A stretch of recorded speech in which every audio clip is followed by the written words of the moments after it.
Good morning students. आज हम engineering mechanics, जिसका सब्जेक्ट कोड है 2005, उसमें chapter 4 centroid and centre of gravity के न्यूमेरिकल्स करेंगे। तो फर्स्ट न्यूमेरिकल हमारा है find out centre of gravity of the following section. आपको ये पर्टिकुलर सेक्शन दे रखा है, आप देख सकते हैं। इसका आपको सेंटर ऑफ ग्रेविटी फाइंड करना है। अब सेंटर ऑफ ग्रेविटी फाइंड करने के लिए हम इसको दो पार्ट्स में डिवाइड कर लेंगे, 1 and 2, यानी 1 is rectangle, second is triangle. अब 1 और 2 का हम एरिया निकालेंगे और इनकी दूरी निकालेंगे बेस से, जिसे हम y1 और y2 बोलेंगे। अब देखिए, हम बेस कुछ भी मान सकते हैं, या तो हम top of the object base मानेंगे या बॉटम ऑफ द ऑब्जेक्ट। अब यहाँ पे मैं bottom of the object base मान रही हूँ, यानी कि ये मैं बेस मान रही हूँ, ठीक है। तो बेस से ट्राइंगल की दूरी हो गई 15 सेंटीमीटर, और बेस से रेक्टेंगल की दूरी हो गई 15 सेंटीमीटर, क्योंकि 30 पूरी हाइट है इसकी। और ट्राइंगल के सेंटर की दूरी कितनी हो गई बेस से, 30 plus centre of gravity triangle का होता है h/3 दूरी पे, तो जो भी हाइट है अपॉन 3, यानी 30 प्लस h/3। a1 a2 हम निकाल सकते हैं। रेक्टेंगल का एरिया 10 मल्टीप्लाई बाई 30, और ट्राइंगल का एरिया कितना हो गया, √3/4 मल्टीप्लाई बाई 10 स्क्वायर। ये हमने क्यों लिया है, बिकॉज ये एक इक्विलेटरल ट्राइंगल है। इक्विलेटरल ट्राइंगल वो ट्राइंगल होता है जिसकी तीनों साइड्स बराबर होती हैं, जैसे 10 10 10। तो तीनों साइड्स की लेंथ बराबर है, इसलिए हमने इसका एरिया लिया है √3/4 a स्क्वायर, यानी साइड का स्क्वायर। h हमने त्रिभुज की ऊंचाई ली है, ठीक है। तो y1 y2 हमारे निकल गए। अगेन मैं y1 y2 एक बार आपको बताना चाहूँगी कि y1 होगा रेक्टेंगल की दूरी बेस से, यानी इसकी सेंटर ऑफ ग्रेविटी की दूरी बेस से, और y2 होगा ट्राइंगल की सेंटर ऑफ ग्रेविटी की दूरी बेस ऑफ द ऑब्जेक्ट से, ठीक है। तो ये हमारा आ गया y बार का फॉर्मूला, जो कि हमने फर्स्ट लेक्चर में पढ़ा था। y bar is equal to a1 y1 plus a2 y2 upon a1 plus a2। तो आपने सारी चीज़ें फाइंड आउट कर ली हैं, तो आप इजीली इसे कैलकुलेट कर सकते हैं। 17.25 सेंटीमीटर आपका आंसर आ जाएगा। नेक्स्ट जो हमारा क्वेश्चन है वो है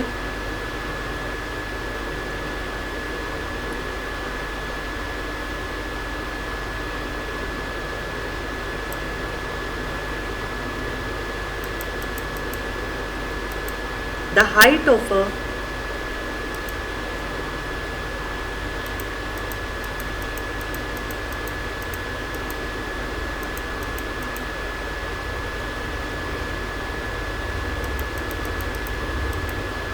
The height of a uniform frustum of a cone is 28 centimeter and the radius of its top and bottom are 21 centimeter and 35 centimeter respectively. Find the distance of its CG from the base. देखिए, आपको एक कोन दे रखा है जिसकी ऊंचाई 28 centimetre है, ठीक है। बेसिकली कोन की फ्रस्टम की ऊंचाई, कोन का फ्रस्टम क्या होता है, अगर आपको मैं बताऊँ, कोन का फ्रस्टम होता है ये, देखिए ABCD, this is the frustum of the cone. पूरा कोन तो आपका हो गया OCD, पर कोन का फ्रस्टम हो गया ABCD। अब ये कोन का फ्रस्टम है, इसकी हाइट आपको 28 सेंटीमीटर ये रखी है, ठीक है। और नेक्स्ट आपको क्या दे रखा है, रेडियस दे रखी है AB 42 सेंटीमीटर और 35 सेंटीमीटर आपको रेडियस दे रखी है इसकी बॉटम की। तो डाया क्या होता है, डायमीटर होता है रेडियस का डबल, यानी व्यास होता है त्रिज्या का डबल। तो आपने ये 42 और 70 सेंटीमीटर लिख दी। अब अगर आप देखें ट्राइंगल OAB और ट्राइंगल OCD, ठीक है, इनको हम लें तो सिमिलर ट्राइंगल्स में अगर हम फॉर्मूला लगाएं तो OE upon OF is equal to AB upon CD हो गया। OE अपन को कितना दे रखा है h, और ओ f कितना दे रखा है h plus 28 is equal to this 42/70। तो इससे आपको क्या मिल गई, हाइट मिल गई बेसिकली, ठीक है, इससे आपको हाइट मिल गई। हाइट आ गई तो अब आप वाई बार निकाल सकते हैं, कैसे, W1 Y1, या क्योंकि ये कोण है तो हम वॉल्यूम लेंगे, तो V1 Y1 minus V2 Y2 upon V1 minus V2। देखिए हम यहाँ पे ऐसा क्यों कर रहे हैं, हम माइनस क्यों कर रहे हैं, इस पे ध्यान दीजिए। हम माइनस इसलिए कर रहे हैं क्योंकि हमें यहाँ पे जो बेसिकली फ्रस्टम है कोण का, उसका सेंटर ऑफ ग्रेविटी निकालना है, ठीक है।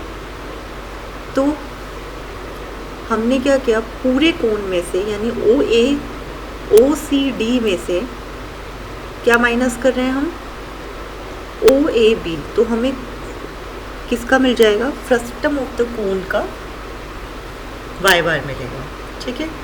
तो V1 हो गया OCD का वॉल्यूम, और इसी तरीके से V2 हो गया OAB का वॉल्यूम। सिंपल है, आप देखिए अगर आपको ABCD निकालना है तो आप क्या करेंगे, बड़े वाले ट्राइंगल में से छोटा वाला ट्राइंगल माइनस करेंगे। इसी तरीके से हम सेंटर ऑफ ग्रेविटी के लिए भी करेंगे, ठीक है। इसलिए हमने ये माइनस किया है, V1 Y1 minus V2 Y2 upon V1 minus V2, ठीक है।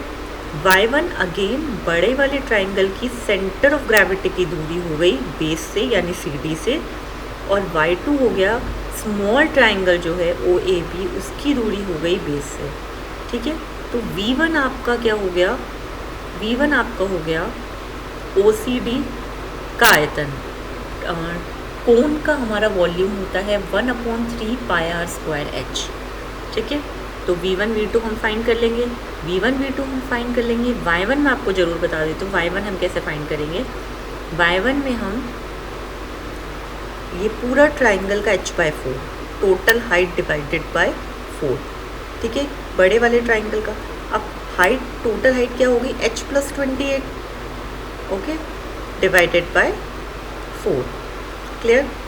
इसी तरीके से h हमने निकाल ली थी 42 सेंटीमीटर, इसलिए हमने यहाँ पे आंसर आगे बढ़ा। Y2 क्या होगा, छोटे वाले ट्राइंगल यानी स्मॉल ट्राइंगल OAB के सेंटर ऑफ ग्रेविटी की दूरी बेस से, वो क्या होगी, पहले स्मॉल h/4 प्लस 28 सेंटीमीटर। तो बहुत ही सिंपल है, बस ये आपको इसका कंसेप्ट क्लियर होना चाहिए कि आपको y लेना कहाँ से है। अदरवाइज जैसे ही आपको y बार लेना आ गया पर्टिकुलर सेक्शन का, तो आप बहुत इजीली सेंटर ऑफ ग्रेविटी निकाल सकते हैं। नेक्स्ट जो हमारा क्वेश्चन है वो है हेमिस्फेयर। तो देखिए हेमिस्फेयर का हम क्वेश्चन देखते हैं। Hemisphere is welded to the base of a cone of 45 centimetre base dia. Calculate the height of the cone so that the CG of the compound solid lies at the common meeting surface. Assume that they are made of the same material. तो इसमें basically hemisphere को कहाँ रखा गया है, कोन के base पे weld किया गया है, ठीक है, बेस ऑफ द कोन।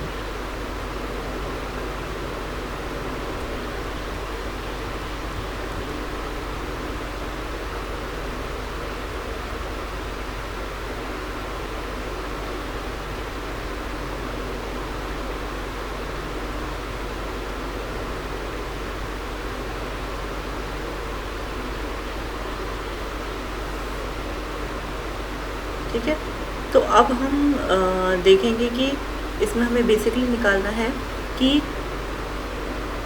जो कंपाउंड सॉलिड है, जैसे दो सॉलिड इन्होंने वेल्ड कर दिए, जैसे एक हेमिस्फीयर को कोन के बेस पे वेल्ड कर दिया। आप समझ रहे हैं, जैसे कि इसमें फिगर पूरा क्लियर नहीं दे रखा, इसके ऊपर कोन है, ठीक है। तो ये कोन इस तरीके से है, अगर आप मेरे कर्सर को देखें तो आपको क्लियर होगा। कोन के बेस पे हेमिस्फीयर वेल्ड कर दिया। अब हमें कहा है कि पूरे ऑब्जेक्ट का गुरुत्व केंद्र निकालो, तो बहुत सिंपल है, कंपाउंड ऑब्जेक्ट कहते हैं इसे। जब दो ऑब्जेक्ट को एक साथ वेल्ड कर देते हैं या माउंट कर देते हैं हम एक ऑब्जेक्ट के ऊपर दूसरे ऑब्जेक्ट को, जैसे कोन के बेस पे हेमिस्फीयर लगा दिया या रेक्टेंगल के ऊपर ट्राइंगल लगा दिया, ये सब कंपाउंड ऑब्जेक्ट्स होते हैं, ठीक है। तो y बार आपका हो गया v1 y1 plus v2 y2 upon v1 plus v2। y बार 22.5 सेंटीमीटर आ गया। कैसे आया? देखिए V1 हो गया कोन का वॉल्यूम, तो कोन का वॉल्यूम आपका कितना होगा 1/3 पाई आर स्क्वायर एच, और हेमिस्फीयर का वॉल्यूम आपका होगा 2/3 पाई आर क्यूब। ठीक है, y1 आप कैसे निकालेंगे? सिंपल, y1 क्योंकि कोन ऊपर है तो y1 हो गया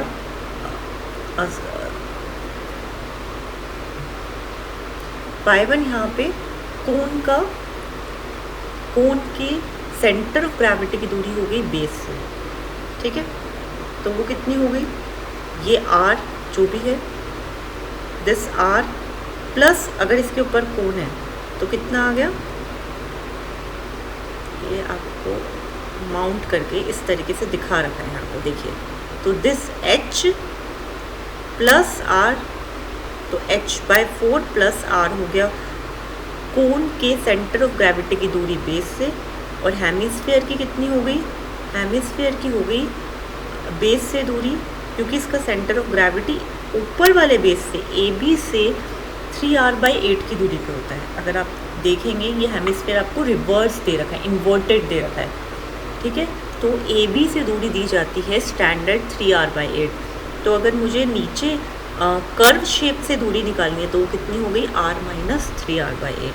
तो इसमें आप बिल्कुल भी कंफ्यूज मत होना, क्योंकि इसमें बेस से 3r/8 होता है। ठीक है, यानी ये जो स्ट्रेट लाइन है उससे हम जब इसमें सारी वैल्यूज़ पुट करेंगे तो हमारे पास सिंपल जो हमारा V1 y1 plus V2 y2 upon V1 plus V2 में हम वैल्यूज़ पुट करेंगे तो हमारा आंसर आ जाएगा। क्योंकि हमें इसमें सेंटर ऑफ ग्रेविटी कंपोजिट जो फिगर है उसकी सेंटर ऑफ ग्रेविटी हमें दे रखी है 22.5 सेंटीमीटर। तो हम क्या करेंगे, हमें हाइट निकालनी है इसके अंदर, इस क्वेश्चन में हमें हाइट निकालनी है। तो 22.5 सेंटीमीटर हम मान रख देंगे यहाँ पे। ठीक है, और सिर्फ इसमें एक h है जो अननोन है, क्योंकि h ही अननोन है तो आप बहुत इजीली फाइंड कर सकते हैं h। ठीक है, क्लियर? तो इस क्वेश्चन में हमें सेंटर ऑफ ग्रेविटी नहीं निकालना था, इस क्वेश्चन में हमें हाइट निकालनी थी। किसकी हाइट निकालनी थी? कोन की हाइट निकालनी थी बेसिकली। ठीक है, जो कि आपको यहाँ इंडिकेट कर रखे, this h we need to find, और हमें सेंटर ऑफ ग्रेविटी गिवन थी 22.5। ओके, नेक्स्ट जो हमारा क्वेश्चन है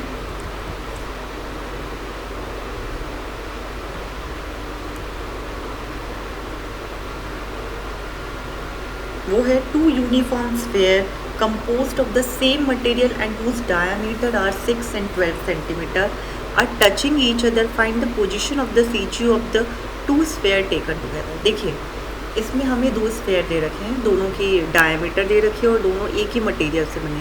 अब क्योंकि जब ये एक दूसरे को टच कर रहे हैं तो ये कंपोजिट ऑब्जेक्ट हो गया। अब बोल रहा है कि इनकी कंबाइंड सेंटर ऑफ ग्रेविटी निकालो। तो कंबाइंड सेंटर ऑफ ग्रेविटी निकालने के लिए सबसे पहले हमें स्फीयर का वॉल्यूम पता होना चाहिए, जो है 4/3 पाई आर क्यूब। ठीक है, और क्योंकि ये इसमें मटेरियल का कहीं ना कहीं जिक्र है तो हम इसमें V1 की जगह क्या लेंगे? W लेंगे, यानी वेट लेंगे। ठीक है, तो आप देखेंगे डेंसिटी क्या होती है? वेट अपॉन वॉल्यूम, यानी mass upon volume.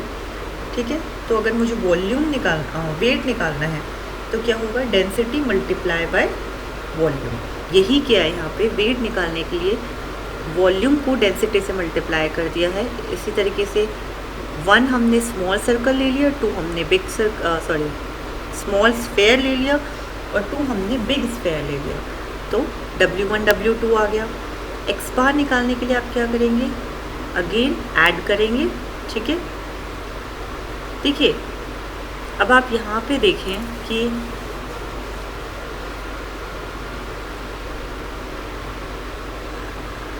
W1 x1 plus W2 x2, क्योंकि इसमें 6 सेंटीमीटर किसका व्यास है? स्मॉल का, स्मॉल स्फीयर का, और 12 सेंटीमीटर इसका व्यास है। ठीक है, तो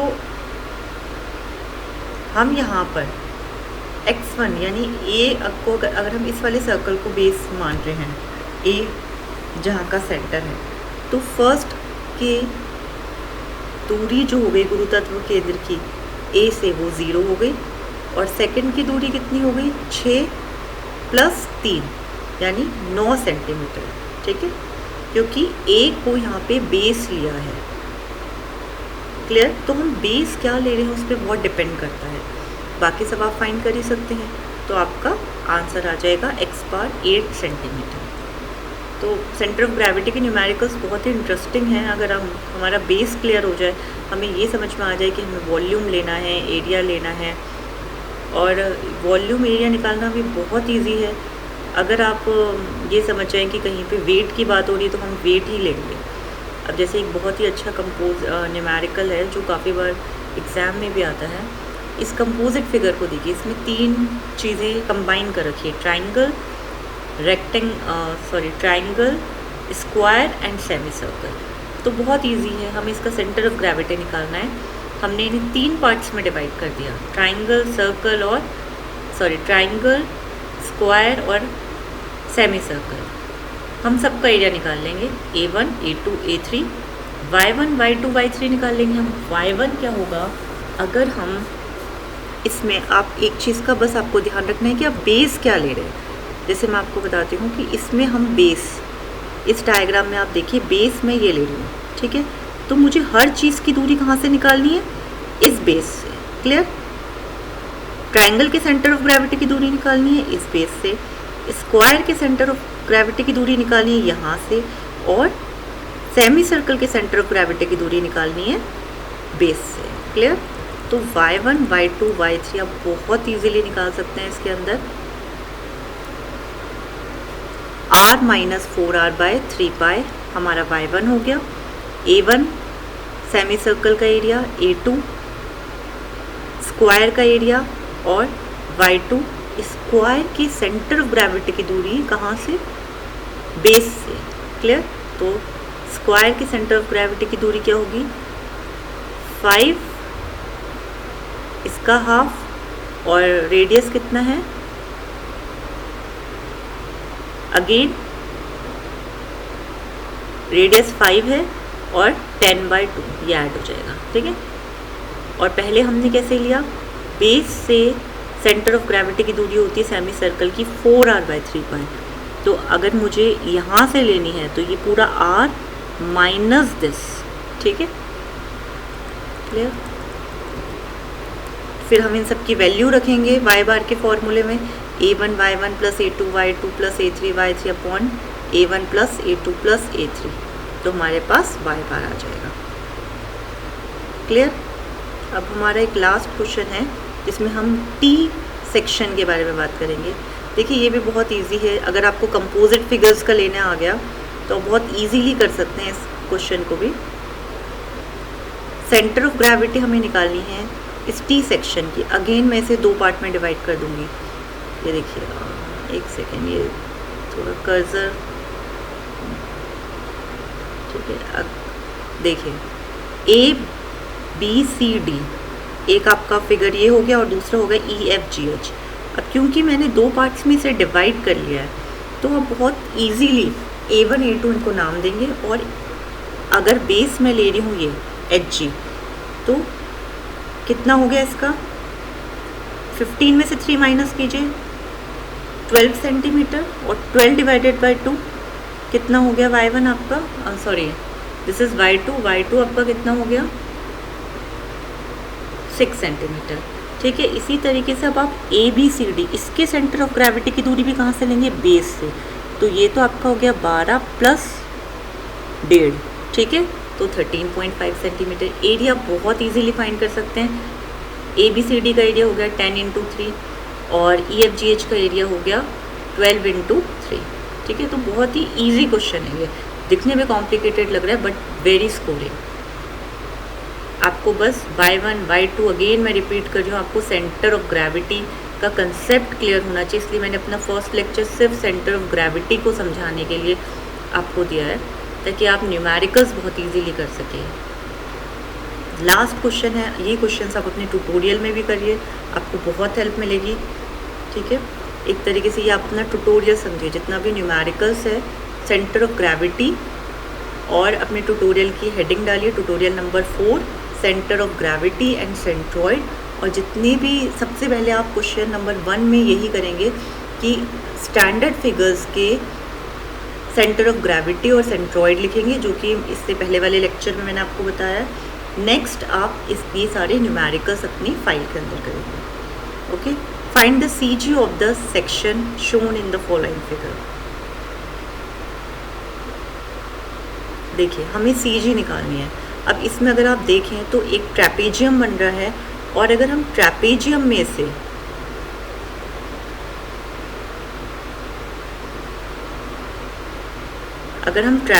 में से सेमी सर्कल माइनस कर दें, ठीक है, तो हमें क्या मिलेगा, इसका CG।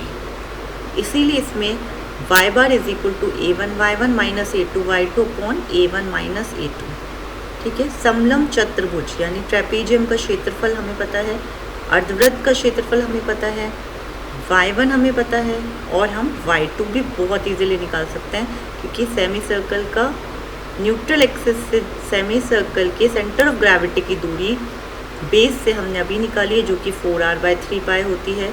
तो आपका y आ जाएगा, जो कि आएगा 9.538 सेंटीमीटर, ठीक है।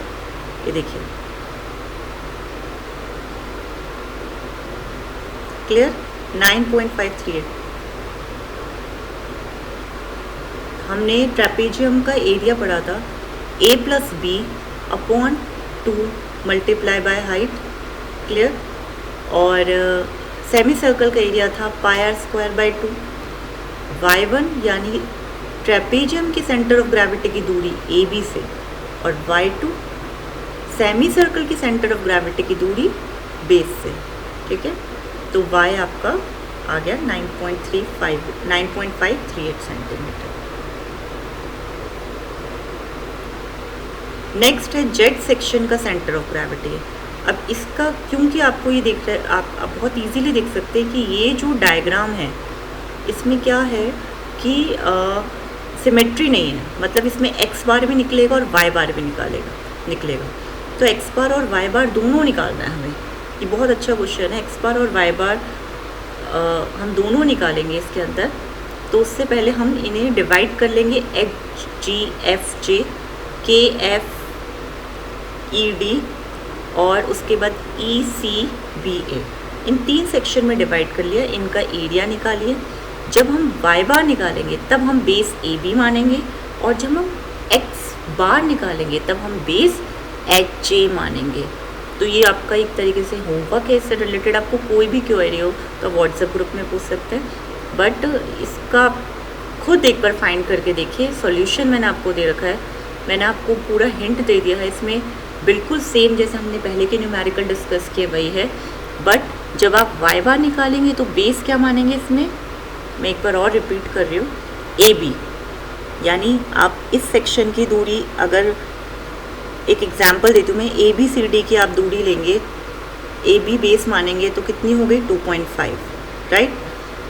KFED के सेंटर ऑफ ग्रेविटी की दूरी, आप सेंटर ऑफ ग्रेविटी निकालना है आपको, यानी सपोज कीजिए y2 निकालना है, तो बेस 5 प्लस 2.5 डिवाइडेड बाई 2, और यहाँ से निकालना है तो 2.5 डिवाइडेड बाई 2 प्लस 2.5 प्लस 5। जब आप x बार निकालेंगे तो x1 आपका हो गया 5 mm, क्लियर। HJ से दूरी लेनी है, 2.5 mm हो गया, इसका कितना हो गया 2.5।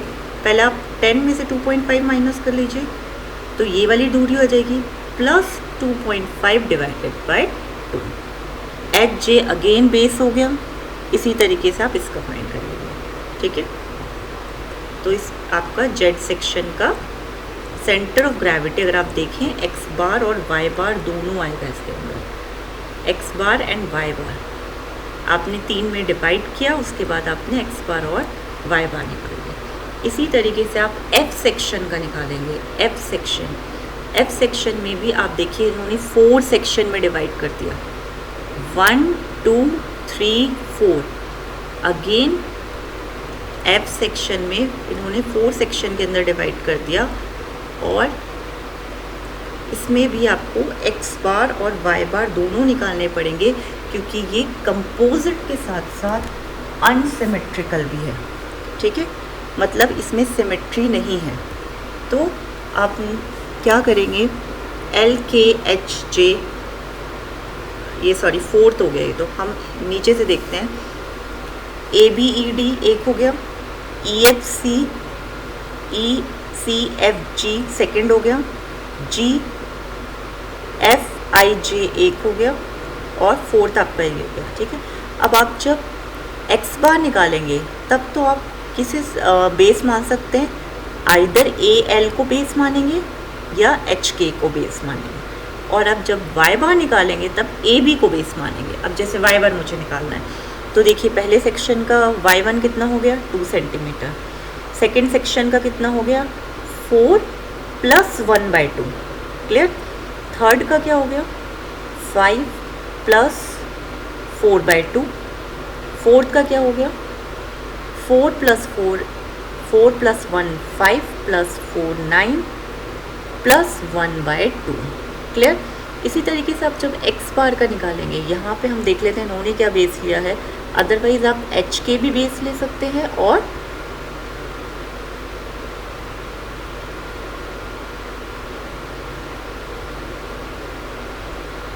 तो आप कोई भी बेस ले सकते हैं। जैसे मैं आपको एग्जाम्पल के लिए बताती हूँ, मैं सपोज़ कीजिए ये वाला बेस ले रही हूँ, ठीक है, ए एल बेस ले रही हूँ। तो फर्स्ट कितना हो गया 1 सेंटीमीटर, यहाँ से एक्स दूरी, ठीक है। सेकंड का क्या हो गया 2 + 2 4 यानी 2 सेंटीमीटर, इस पूरे का हाफ लूँगी मैं, ठीक है, बेस से। इसका कितना हो गया अगेन 1 सेंटीमीटर, और इसका कितना हो गया, ये पूरा 8 है तो 4 सेंटीमीटर। तो बहुत ही इजी न्यूमेरिकल्स हैं, इसलिए मैं आपको कह रही हूँ कि इसकी आप जितनी प्रैक्टिस करेंगे, सेंटर ऑफ ग्रेविटी चैप्टर बहुत स्कोरिंग प्लस बहुत इजी चैप्टर है। ओके, तो ये सब आप अपने न्यूमेरिकल्स अपने ट्यूटोरियल में करिए, और इसे